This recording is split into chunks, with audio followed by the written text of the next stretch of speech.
देखिए, सीएम नीतीश के एनडीए में आने के बाद जगतगुरु रामभद्राचार्य ने मुख्यमंत्री नीतीश कुमार पर बड़ा बयान दिया है। रामभद्राचार्य ने कहा कि नीतीश कुमार भगवान राम की शरण में आ गए, उनके चरण में आ गए हैं।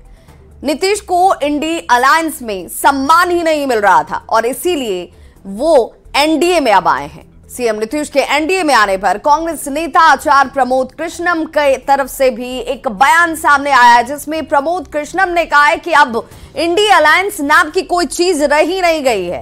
कांग्रेस को यह सोचना चाहिए कि आखिर ऐसी नौबत उनके सामने क्यों आ गई। इसको वहां सम्मान नहीं मिल रहा था। ओ तो पलटू राम ही है, तब अब वह सही राम जी के साथ राम जी के चरणों में पलट गए।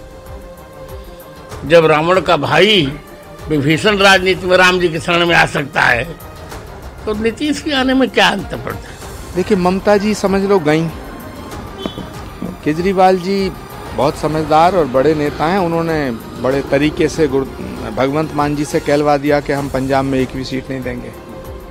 अखिलेश जी ने 11, तो बचा कहाँ इंडिया अलायंस। और मुझे लगता है कि अभी और भी कई बड़े विकेट हैं जो गिरेंगे। तो नीतीश कुमार के एनडीए में साथ आने के बाद जातीय समीकरण, अब जातीय समीकरण कैसे सध रहा है उसकी भी चर्चा करते चलें तो जातीय समीकरण एनडीए के पक्ष में नजर आता है। ऐसा लग रहा है कि बिहार में एनडीए ने 24 की लड़ाई जीत ली है। अब इस पर सियासत देखिए किस कदर शुरू हो गई है कि आरजेडी ये कह रही है कि बीजेपी के मंसूबे जो हैं वो कभी कामयाब नहीं होने वाले हैं। तो जेडीयू और बीजेपी अब एक साथ, चूंकि एनडीए का हिस्सा अब ये हैं, एक साथ ये दावा कर रहे हैं कि बिहार में अब एनडीए 40 की 40 सीटों पर जीत दर्ज करेगी।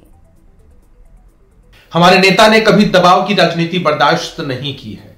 कोई ये सोचेगा कि गठबंधन में रहकर राजनीतिक रूप से अनैतिक काम कर ले तो यह संभव नहीं है।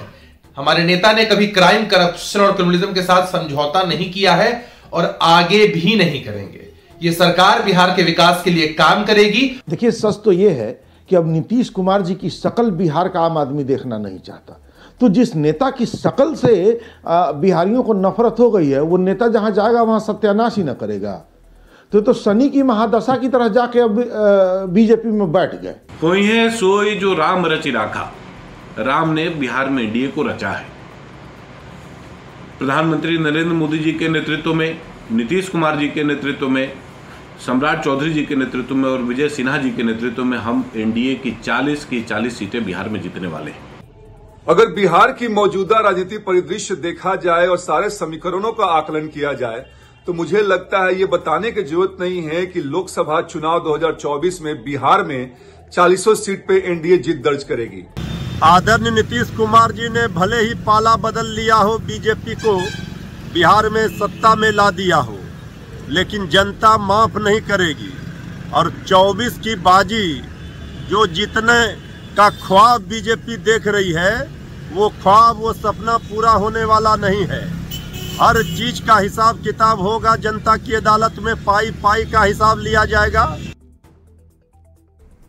तो बिहार में अब एनडीए की सरकार बन चुकी है। नई सरकार को बधाई देने के लिए कई पोस्टर भी अब राजधानी पटना की सड़कों पर आपको नजर आ जाएंगे। एक पोस्टर देखिए इस वक्त आपके टीवी स्क्रीन पर भी, जिसमें लिखा है कि नीतीश सबके हैं। वहीं बीजेपी की तरफ से जो पोस्टर लगाए गए उस